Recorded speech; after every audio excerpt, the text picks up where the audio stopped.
When Ethan opened his eyes, the world was no longer whole. The stars above blinked in and out, not like distant suns, but like thoughts hesitating between decisions. The grass beneath his feet shimmered, as if unsure whether it was real or a memory. The air crackled not with electricity, but with potential. The threshold still hung in the sky, a living lattice pulsing in frequencies no human ear could hear.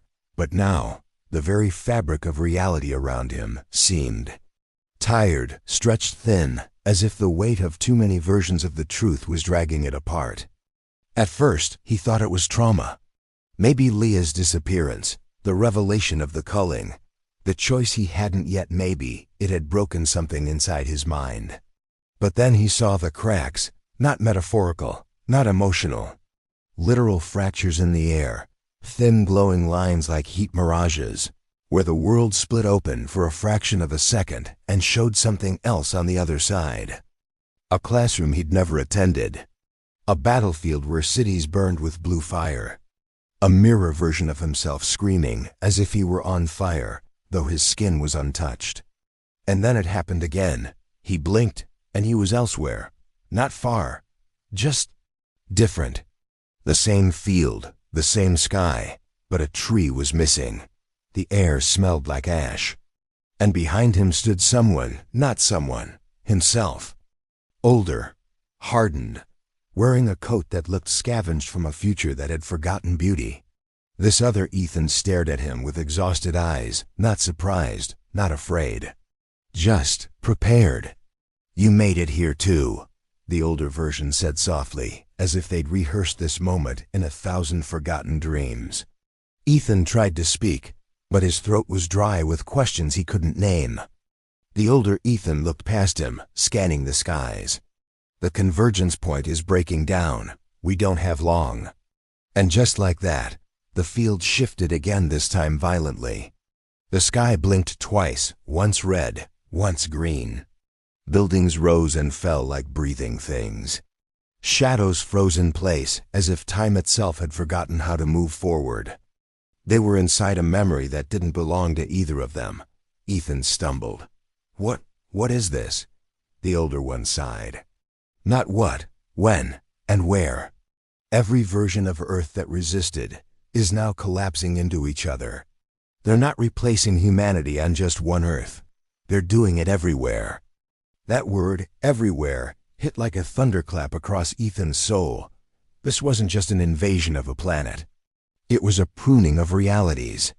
A cosmic filtration system, cleaning out the universes where resistance was too strong, choices too divergent, chaos too persistent.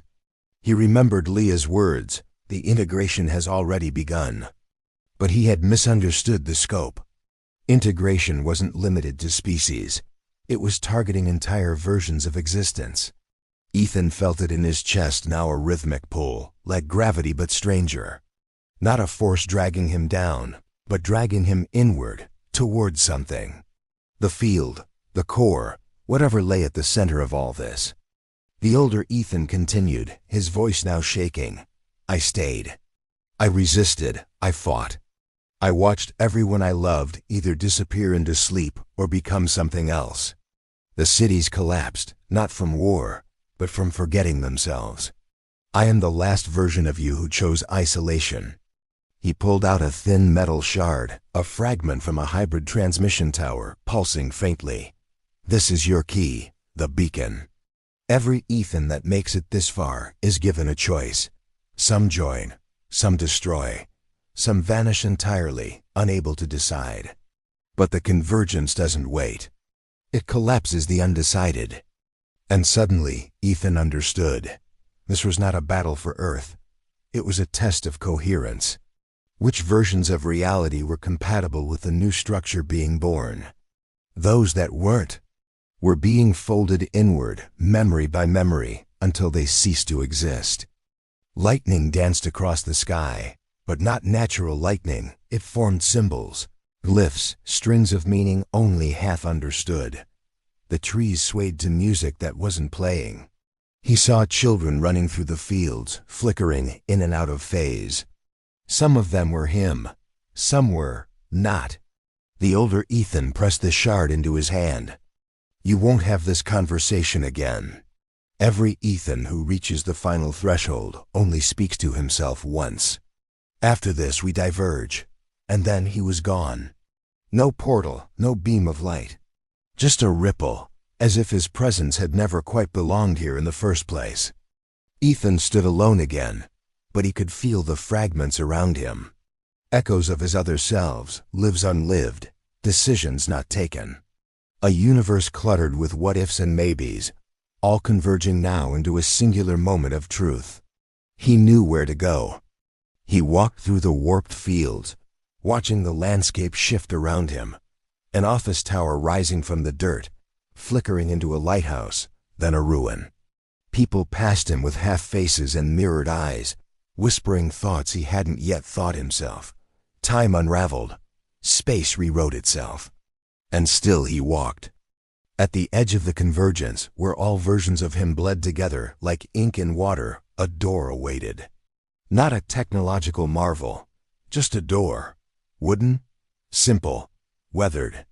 And above it, carved in a language that wasn't human, but felt like it had always been part of him, was one word. Threshold. He placed his hand on the handle, and for a heartbeat, all the voices stopped. All timelines aligned. Every fragment of Ethan, the hopeful, the angry, the broken, the brave merged into one breath. He opened the door and stepped through.